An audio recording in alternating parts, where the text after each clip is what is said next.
Selamat malam Umania. Jumpa lagi di Midnight Live. Hari ini tanggal 30 Juli. Saatnya kita merayakan hari persahabatan sedunia. Persahabatan sejati itu bagai kepompong. Kadang kepo, kadang rempong.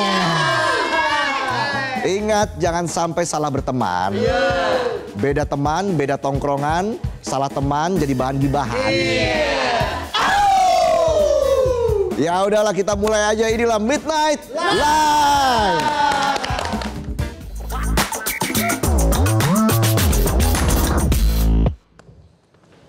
Sekali lagi selamat malam, selamat datang di Midnight Live. Dan kita akan langsung melihat ada berita apa saja hari ini ya. Berita pertama malam ini kita bahas soal topeng pejabat peradilan yang satu persatu copot. Kayak wig murahan kena angin. Kali ini soal Hasbi Hasan yang terseret skandal suap gratifikasi sampai dugaan cuci duit. Dunia peradilan makin absurd. Tempat cari keadilan malah diisi orang hobi atur-atur demi cuan. Dan kalau ini terus terjadi, MA bukan lagi Mahkamah Agung, tapi MA, mari atur. Jadi begini ceritanya, Sekretaris Mahkamah Agung nonaktif Hasbi Hasan pernah dapat fasilitas kamar hotel bareng Windy Yunita Bastari Usman alias Windy Idol. Katanya sih buat bahas perkara. Pertanyaannya, bahas perkara kok di kamar? Itu mau bahas perkara hukum apa perkara mesum? Kini KPK lagi mendalami penggunaan kamar hotel itu.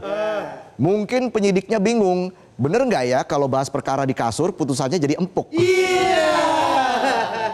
Atau jangan-jangan yang bikin empuk bukan kasur, permen, permen pindi, pindimin, dingin-dingin, empuk. Sebelumnya fasilitas hotel ini kebongkar di sidang vonis Hasbi Hasan pada 3 April 2024 lalu. Hakim Tipikor nyebut Hasbi dapat nginep gratis di 3 hotel mewah di Jakarta. Hasbi sendiri ngaku dia nggak pernah bayar. Enak banget bang, staycation dapat, sarapan dapat, pelukan juga dapat. Gurih-gurih nyoy. Kalau penonton mau nginep hotel banyak mikir. Mikir ada promo apa enggak. Mikir dapat sarapan apa enggak. Udah dapat promo, dapat sarapan, masih mikir duit cukup apa enggak. Yang diajak nginep siapa? Jomblo nggak usah banyak gaya. Jangankan cari pasangan, cari Pokemon aja gagal mulu. Bisa aja saya. Balik lagi ke urusan kamar hotel Hasbi Hasan. Yang paling heboh kamar 510 di salah satu hotel yang disebutkan.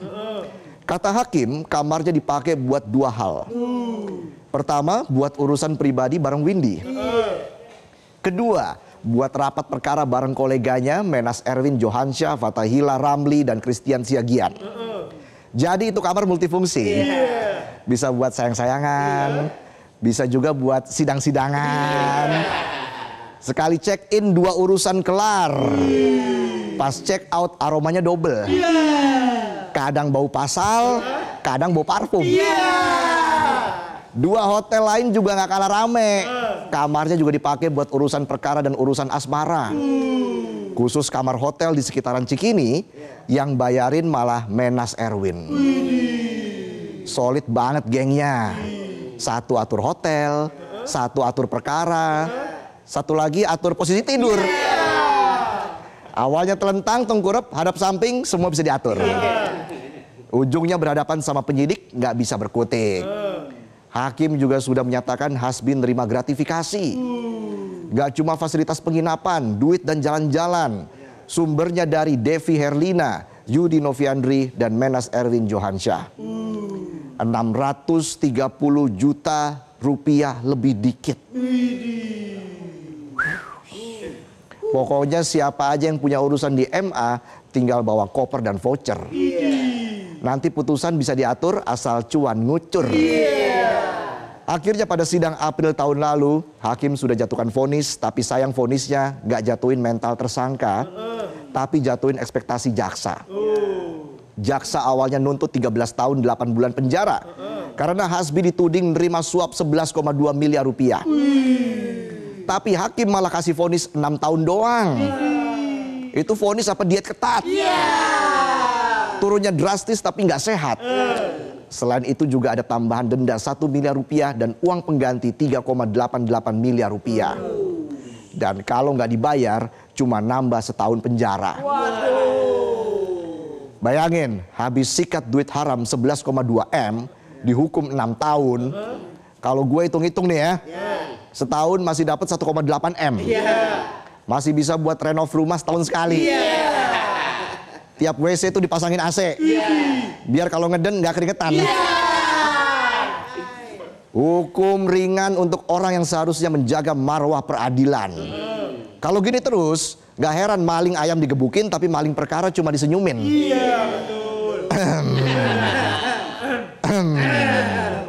Dan terkait gratifikasi ini, salah satu sponsor utamanya Menas Erwin sudah pernah dipanggil KPK pada 12 Agustus 2024 lalu.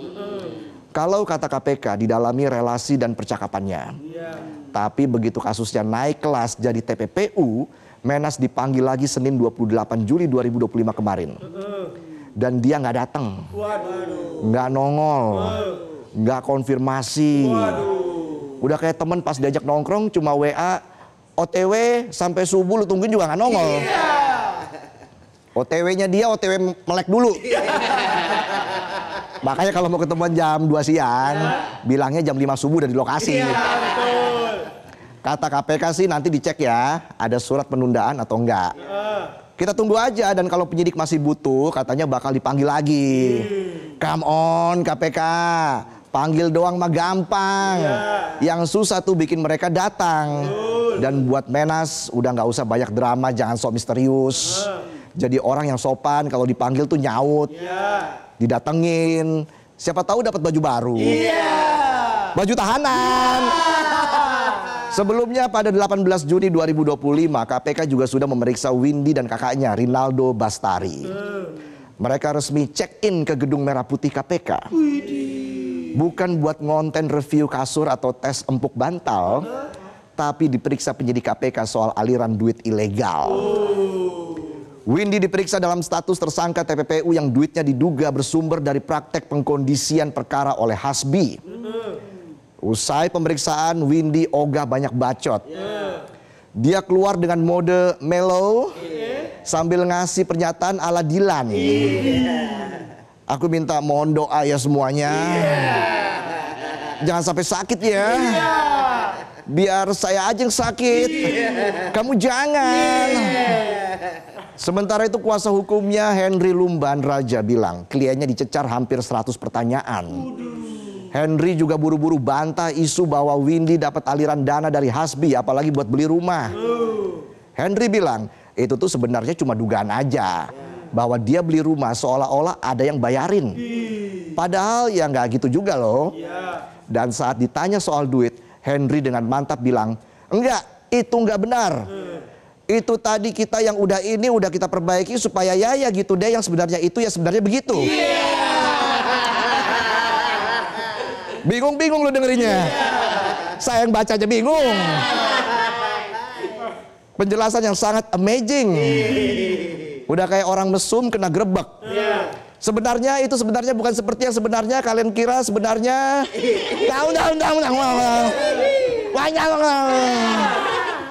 Lanjut soal gosip jalan-jalan mewah Windy ke Bali. Naik helikopter Bell 505, Henry juga ngebantah. Dia bilang bukan fasilitas private, juga bukan, tapi memang ada pergi ke Bali. Serada bos. Udah mirip jawaban gebetan yang ke Gap liburan bareng mantannya. Ya aku pergi sih, tapi nggak happy. Aku happy-nya cuma sama kamu doang. Kadal kok dikadalin. Di pesawat duduk sebelahan sayang-sayangan. Di bandara misah sendiri-sendiri. Pura-pura asing. Kembali lagi. Menurut penyidik, di balik semua itu Windy dan Rinaldo diduga dapat fasilitas jalan-jalan mewah keliling Bali naik helikopter Bell 505 pada 13 Januari 2022. Fasilitas itu dari Devi Herlina, notaris sekaligus rekanan dari salah satu produsen skincare populer. Jadi kalau orang lain healing ke Bali, keliling sewa motor, sambil oles sunscreen sasetan, pas pulang bawa oleh-oleh pai susu, mereka naiknya heli. Kulit full skincare. Oleh-olehnya kasus TPPU. Kesenjangan healing. Fenomena TPPU yang nyeret mantan pejabat Mahkamah Agung ini makin nunjukin kalau korupsi di negeri ini semakin kronis. Jabatannya bukan dipakai buat membela keadilan, tapi dipakai cari celah atur perkara, bonus atur perasaan. Dan jalan-jalan. Dari ruang sidang sampai kasur hotel, semua bisa dinego asal ada cuan. Yang punya duit bisa ngatur vonis. Yang nggak punya duit cuma bisa meringis. Sambil nelen ludah. Udah bukan saatnya ngomong, ini ulah oknum. Karena kalau oknum tapi nongolnya tiap minggu, itu bukan oknum. Itu rahasia umum. Kalau WC umum bayar 2.000. Pembenahan nggak bisa setengah-setengah, harus dirombak total. Jangan cuma ganti orang, tapi juga ganti kebiasaan, ganti budaya, dan ganti sistemnya. Dan kalau terus dibiarkan, keadilan cuma jadi slogan. Sering diucapkan, tapi nggak pernah dirasakan. Kita lanjut ke berita yang kedua ya. Dari soal mafia peradilan, kita geser ke mafia pendidikan. Jadi di negara yang katanya lagi gencar digitalisasi pendidikan, tapi faktanya justru yang bikin geleng kepala. Di atas kertas programnya jalan, tapi di lapangan laptopnya cuma bisa nyala, tapi nggak bisa dipakai apa-apa. Udah kayak perasaan ke mantan. Sayangnya sih masih nyala, masa depannya udah shutdown. Dan di balik layar proyek digital yang katanya terobosan, ternyata isinya bukan kemajuan tapi kebocoran. Bilangnya mau bikin lompatan digital biar orang makin pintar, nyatanya malah bikin anggaran negara ambiar. Ada satu nama yang belakangan sering disebut bukan karena prestasi, tapi karena sering hilang tanpa jejak. Ya udah kayak temen tongkrongan yang cuma muncul pas akhir bulan. Datang nongkrong cuma modal korek doang. Rokoknya modal belas kasihan. Awalnya minta sebat, ujung-ujungnya setengah bungkus jembat. Penonton banget.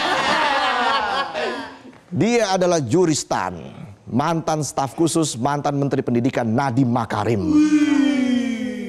Yang katanya jadi dalang utama pengadaan 1,2 juta laptop senilai 9,3 triliun rupiah. Dan bikin negara rugi hampir 2 triliun. Bayangin 2 triliun. Kalau dibeliin wasabi satu Indonesia pedes tuh hidungnya. Jadi sudah 3 kali Juristan dipanggil Kejaksaan Agung terkait kasus Chromebook. Tapi 3 kali juga Juristan mangkir.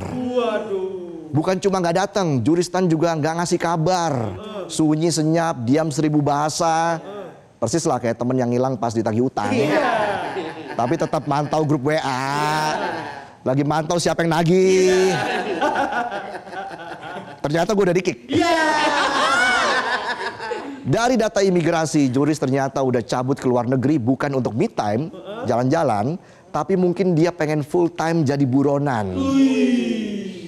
Katanya sih ke Singapura. Tapi pihak Singapura bilang nggak ada nama si buron. Adanya patung Merlion. Biasanya orang foto begini. Terus ada kabar lainnya, Juris sekarang ada di Australia. Hidup tentram bareng suami dan anak.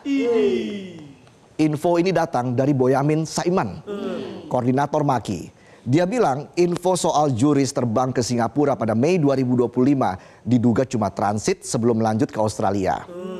Boyamin pun langsung jadi detektif dadakan. Selama sepekan dia keliling Australia dari Brisbane, Gold Coast, Alice Springs, Canberra sampai Sydney.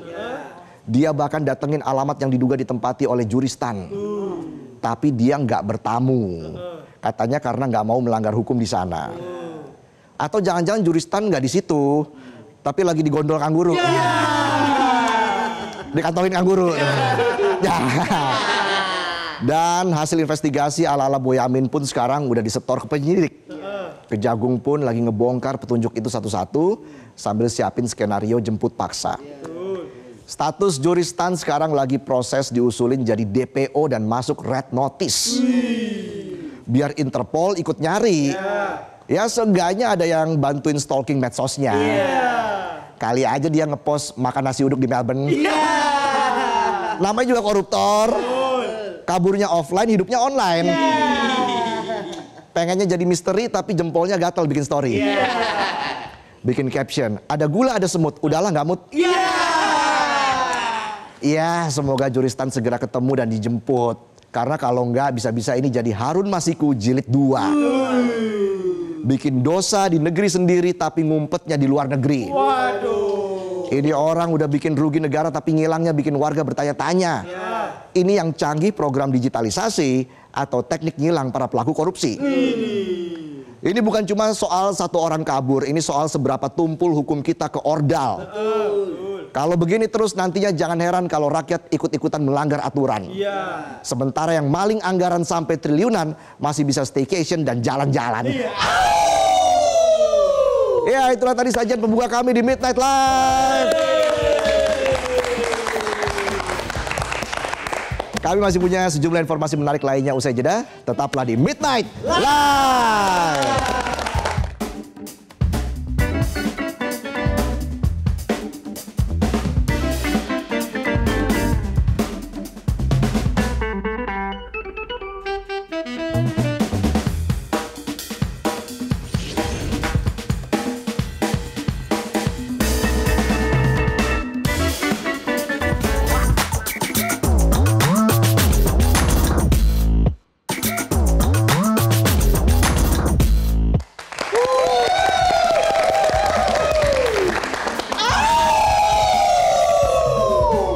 Kembali lagi bersama saya di Midnight Live.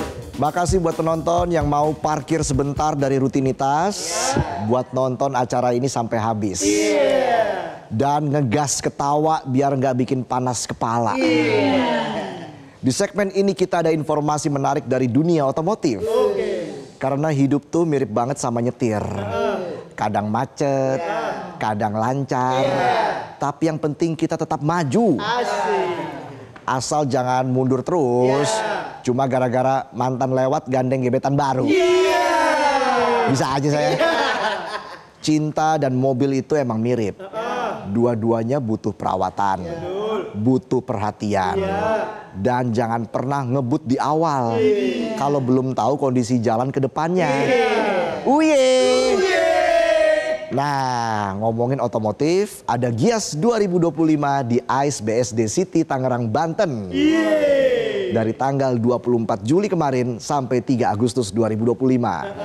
Di sana banyak mobil super canggih, konsep kendaraan masa depan, sampai teknologi yang bikin kita serasa hidup di tahun 2050. Bisa dibayangkan ya. Perkembangan dan pertumbuhan industri otomotif nasional sekarang ibarat film superhero. Terus berevolusi makin kuat, canggih, dan siap menyelamatkan masa depan otomotif di Indonesia. Salah satu produsen yang turut serta dalam ajang Gias 2025 adalah Mitsubishi Motors Indonesia. Ada model premium family SUV baru yang ditampilkan. Desainnya futuristik modern dengan bentuk sangat gagah. Namanya Mitsubishi Destinator. Penasaran kan? Nah, koho saya Otong. Kebetulan lagi di Gias. Bukan mau jagain parkiran atau bawa pulang brosurnya, tapi nyobain mobilnya langsung. Wah, keren juga ya. Seperti apa model dan fitur yang ditawarkan? Ini dia liputannya. Akhirnya nih gue bisa nyobain mobil impian gue dan keluarga gue, terutama mertua gue, Mitsubishi Destinator.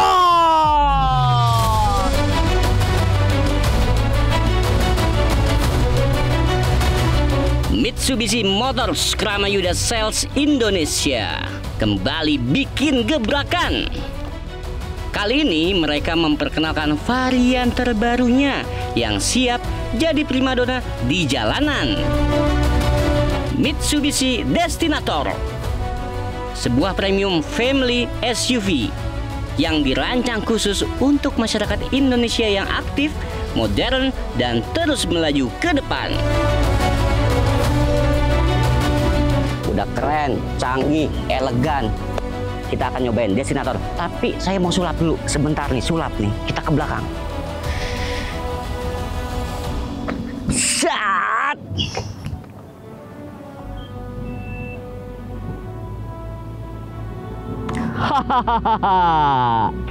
Ternyata itu bukan sulap, itu kecanggihan Mitsubishi Destinator. Nah, Aumania, tiba saatnya saya akan mencoba Mitsubishi Destinator. Biar tetangga di rumah bisa lihat nih, kalau saya baru menang arisan kelas Sultan. Uhuy! Sebelum kita nyobain mobil Destinator, pasti nih tips pertama nih dari saya, mungkin ini hal paling penting. Nyalain mobilnya dulu. Ini dari engine, startnya kita mulai dulu. Set. Langsung nyala, langsung disambut mobil Destinator di dalam layar ya. Keren banget. Oke, kita cobain jalan-jalan naik Destinator. Yup. Enteng banget, nyaman. Wait. Ada gundukan, kita bisa pakai coba drive mode nih. Drive mode dari mulai normal.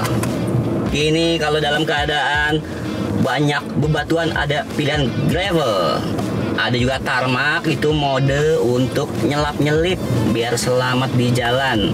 Ada juga ini MUD alias mat dalam keadaan mobil berlumpur. Nah, kalau dalam keadaan normal kita ke normalin lagi aja nih. Dalam keadaan basah ada wet. Iya nggak, keren banget mobil Destinator kali ini. Kita muter-muter dulu. Udah puas nyobain Destinator, saatnya saya ke Gias. Pengen ngepoin harga, promo yang ditawarkan, dan fitur-fitur kece lainnya. Siapa tahu jodoh, bisa langsung bawa pulang ke rumah. Rame amat pameran mobil. Udah kayak konser. Mas Arno. Ada juga yang kenal sama gua. Kenal aku sih. Kenal dong.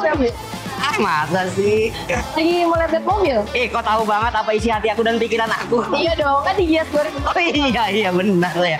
Yuk, lihat boothnya Mitsubishi Motors. Oh iya, ayo. Silakan. Wah, banyak banget mobil bagus di Mitsubishi nih, sampai bingung milih yang mana nih. Ayam. Wah, Mas Otong cari apa sih? ini saya di booth Mitsubishi ini, kayaknya banyak banget pilihan nih. Tapi saya pengen tahu nih Bu, keunggulan dari sebenarnya ada Destinator tiga. dong. Iya. Jadi Mitsubishi Destinator ini punya 3 keunggulan. Yang pertama itu adalah comfort atau kenyamanan. Jadi mobil Mitsubishi Destinator itu sebenarnya konsepnya adalah SUV, tapi kabinnya itu akan senyaman mobil MPV atau mobil keluarga. Jadi kalau kita masuk, itu lapang, luas. Jadi yang namanya penumpang, istri, anak, orang tua, kalau mau duduk di belakang itu pasti akan nyaman walaupun perjalanannya jauh, walaupun macet. Karena ada panoramic sunroof, jadi bisa melihat udara luar. Oh iya, di atas ya. Langit, Oh iya ya kan? dong. Kemudian sistem audionya juga bagus, kompartemennya banyak. Kemudian ada tray untuk nonton tablet. Jadi istilahnya kalau kita menjadi penumpang perjalanan jauh tuh aman dan nyaman. Kemudian keunggulan yang kedua itu sebenarnya adalah confidence atau kepercayaan diri. Ini lebih buat driver atau pengemudinya. Jadi mobil ini seperti yang kita ketahui SUV, mesinnya itu 1,5 liter turbo. Wow. Jadi apa namanya? Ini tahu lah ya mesin turbo kayak gimana. Tapi ini tetap irit ban bakar Mas Yang Otong. penting itu tuh irit tuh. Irit. Kemudian mobil ini yang pasti suspensinya bagus. Kemudian fitur ada satu keselamatannya itu udah lengkap banget di kelasnya. Ada 6 airbags juga, jadi nggak usah khawatir dengan keselamatan pada saat berkendara. Bawa keluarga aman insya Allah.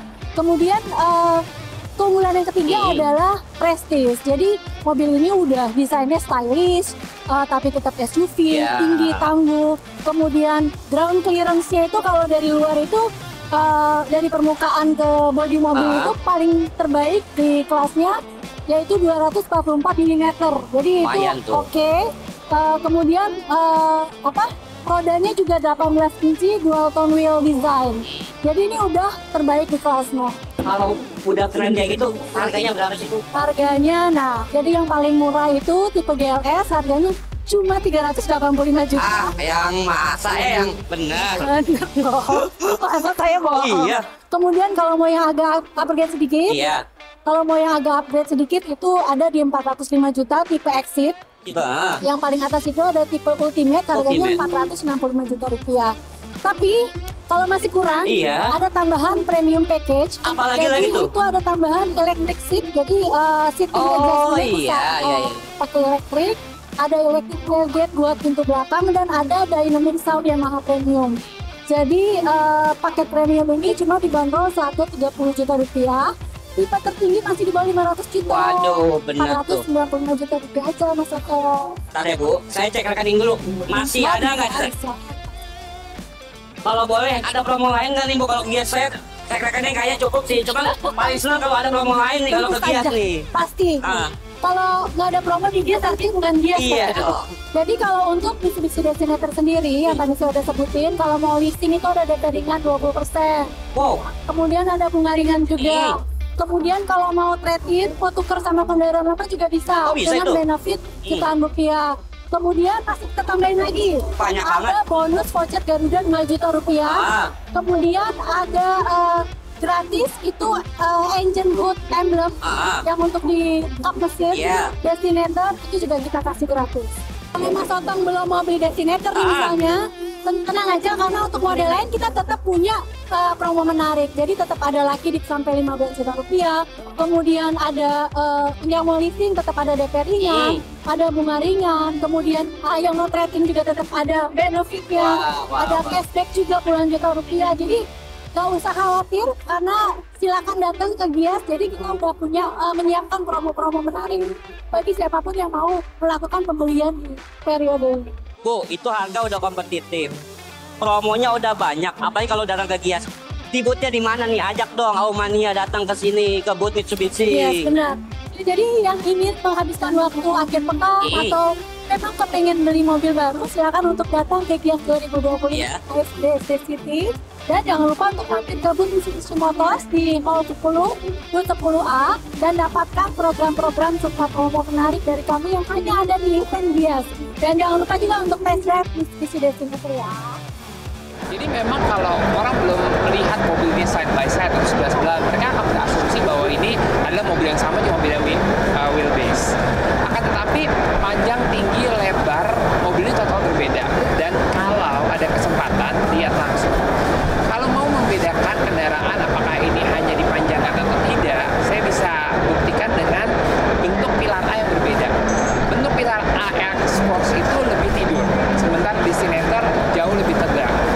Secara filosofi teknis, ketika perbedaan pilar A itu berbeda, artinya konstruksi secara keseluruhan mobil itu pun juga berbeda. Lalu untuk penggerak, jelas ini berbeda karena kita menggunakan mesin turbo, sementara X-Force normally aspirated. Dengan kapasitas kendaraan dari 5 penumpang menjadi 7 penumpang, menurut saya tidak semudah itu juga mereka berasumsi ini hanya dipanjangkan. Karena ingat, headroom, legroom, kemudian shoulder room, itu semua jadi satu package yang akan menjadi keunggulan untuk ditawarkan. Jadi mungkin ada baiknya datang ke Gias, lihat langsung mobilnya, karena begitu mobilnya disebelahin berdua, itu totalnya dua mobil yang sangat berbeda.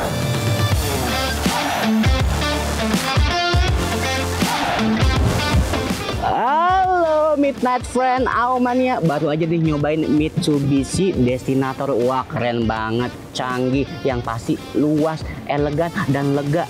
Cocok buat keluarga, bikin istri senang, anak tenang, tapi bapaknya yang diem. Kenapa diem? ATM-nya di bawah bini. Ada aja saya, bisa aja saya. Oke, saya mau balik lagi ke studio nih, mau pamerin Mitsubishi Destinator ke Mandoresa. Semoga dia mau beli ya. Udah dulu deh Aumania ya. Au.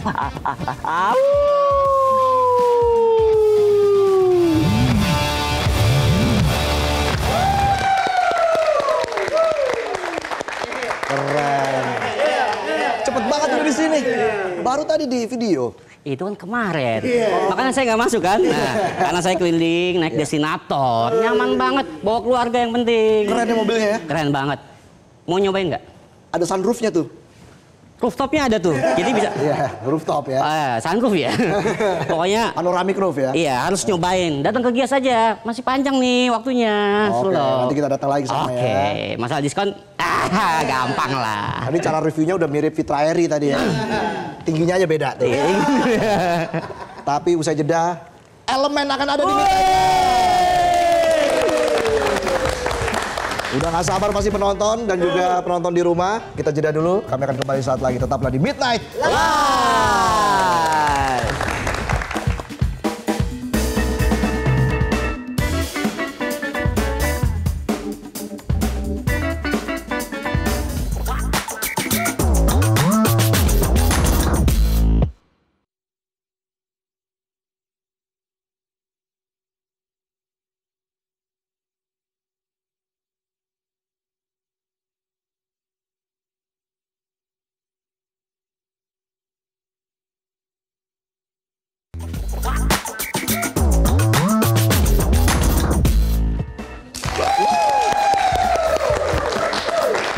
Kembali lagi di Midnight Live. Seperti janji saya tadi, Elemen ada di Midnight Live. Semua. Aumania ternyata. Tong lu 11-13 sama Mas Didi Riyadi lo. Kalau deket mah 11-12. Kalau 13 agak jauh dikit. Dulu model juga kan? Iya, pas kaki. Jadi mukanya nggak kelihatan. Bang ganteng-ganteng ya. Ganteng ya. masih gagah semua. Elemen. Jadi ingat nostalgia SMA saya. Oh berarti pas Elemen SMA? SMA kebetulan. Kita masih SMP waktu itu ya. Lebih tua ya. Tuan saya berarti ya. Mas Lucky, Mas Didi, Mas Adit, Mas Fajar apa kabar? Baik. Aduh, dari 1999 ya Elemen? Iya. Pertama kali album keluar. Iya. 98 tuh kayak lagi ngumpul rekaman. Latihan di studio, nyoba-nyoba. 99 tuh masuk studio rilis album. Rilis album. Album pertama. Wow, udah lama banget loh. Ya, apa sih resepnya bisa solid sampai sekarang? Mungkin Mas Lucky bisa cerita. Jadi yang pasti kalau makan harus selalu pakai kecap. Jadi manis terus. Iya. Agak asin juga sih. Ada asin dan dikit kecap asin ya. Yang pasti Elemen itu karena kita habis ulang tahun ya, kemarin Februari ya. 20 berapa tahun? 26 tahun. 26 tahun. Itu kalau anak udah gede banget ya. Bukan gede lagi tuh mah. Udah mau kawin. Lamaran. Iya.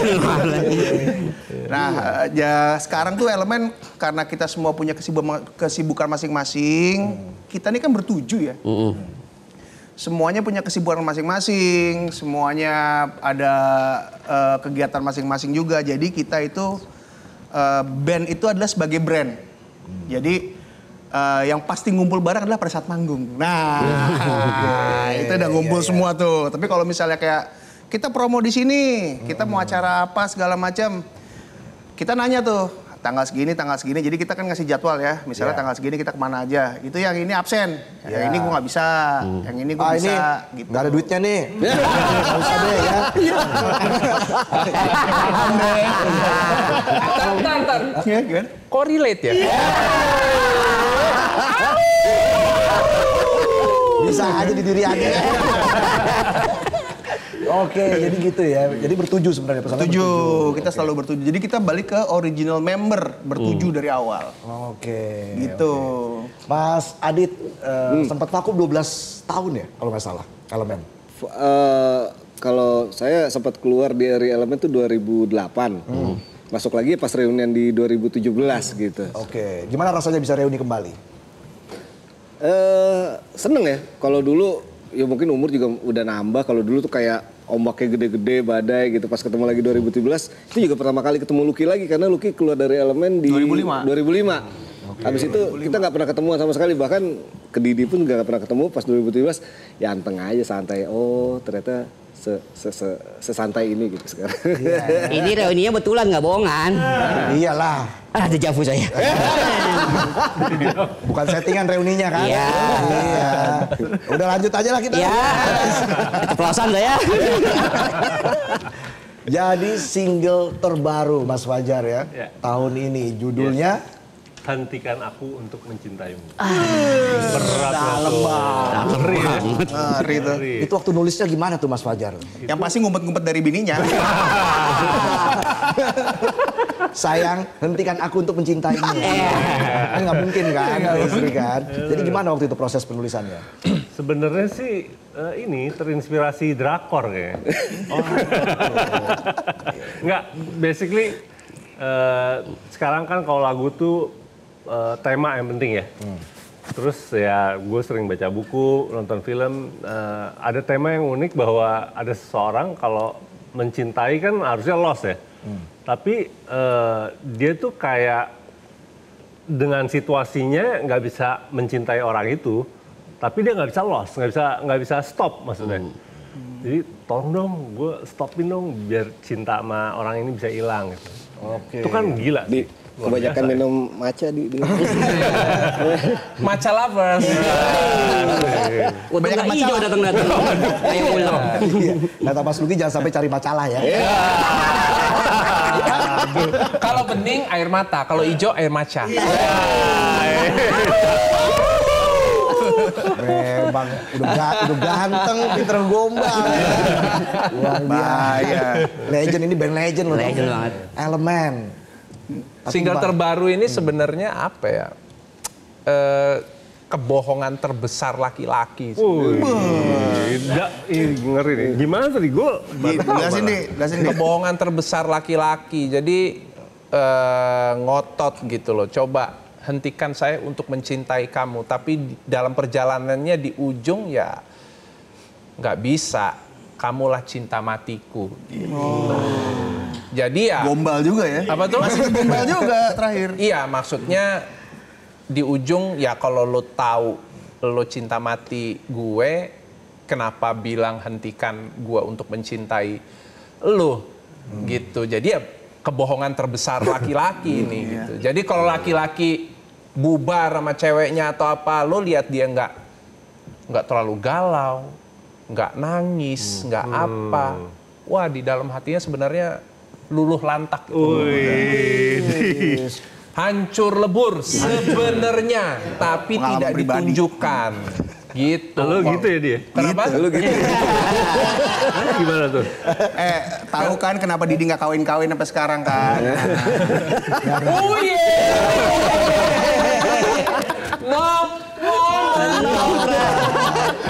Nggak aneh. Laki-laki tidak bercerita tiba-tiba lulu lantak.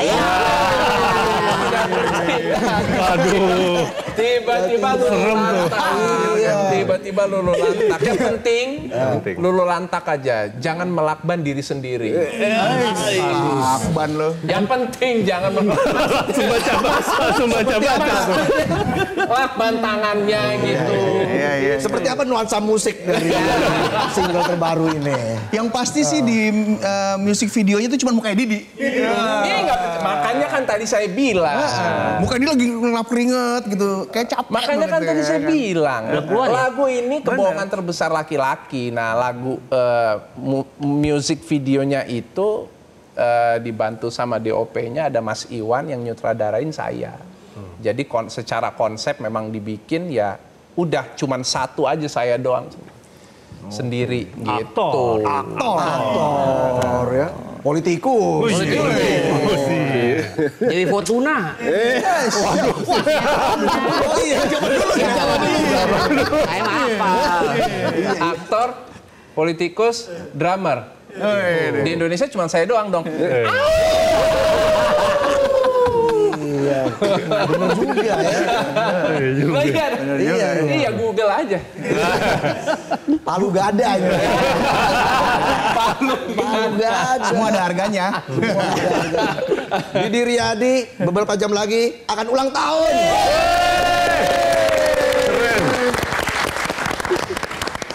Apa harapannya nih?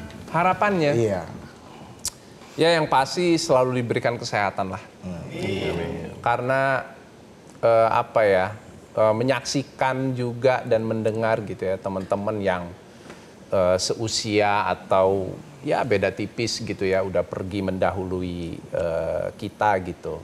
ternyata memang yang paling penting adalah kesehatan gitu loh. Badan yang sehat mau ngapain aja juga bisa, dan tentunya bukan cuma badan yang sehat aja tapi pikiran yang waras juga. Gitu. Dengan begitu ya, artinya dengan begitu insya Allah terhindar dari penyakit, bukan hanya penyakit fisik tapi penyakit pikiran dan penyakit hati. Oh, penting tuh. Menjaga mental health di zaman kekinian tuh penting ya. Yes. Apa harapannya buat Elemen ke depan, Mas Didi? Buat Elemen yang pasti semuanya mudah-mudahan diberikan kesehatan dan kita bisa terus bersama sampai lebih dari usia yang sekarang 26 tahun. Amin. Dan bisa bisa terus ada untuk semua penonton, untuk semua pendengar, untuk semua penggemarnya Elemen sih. Itu aja, nggak yang macem-macem gitu. Iya. Itu aja. Iya. Oke, kalau begitu udah gak sabar kan penonton? Iya. Ingin dengerin langsung single terbaru dari Elemen. Hentikan aku untuk mencintaimu. Oke? Mari kita dengarkan bersama-sama yang sekaligus menjadi penutup kita di Midnight Live pada malam hari ini. Inilah Elemen.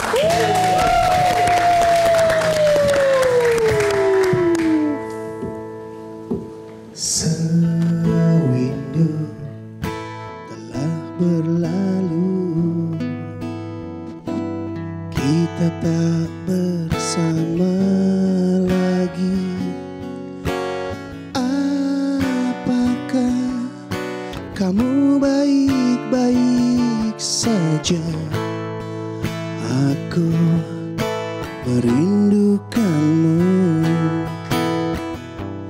dan ku kan selalu merindu. Aku tahu kau telah ada yang lain. Ku ingin kau bahagia, walau ku yang terbaik untukmu.